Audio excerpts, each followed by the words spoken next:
يديرهم تحت المخده ويرقد.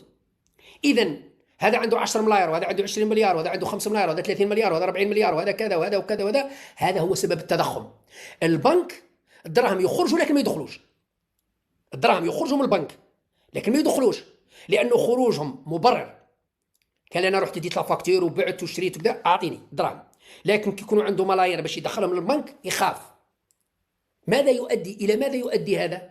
يؤدي الى نقص السيوله الماليه في البنوك، وبالتالي البنك يلجا الى طباعه.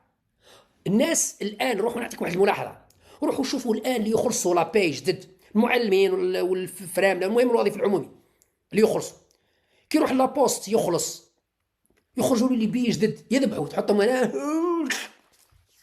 لاحظتوها ما لاحظتوهاش؟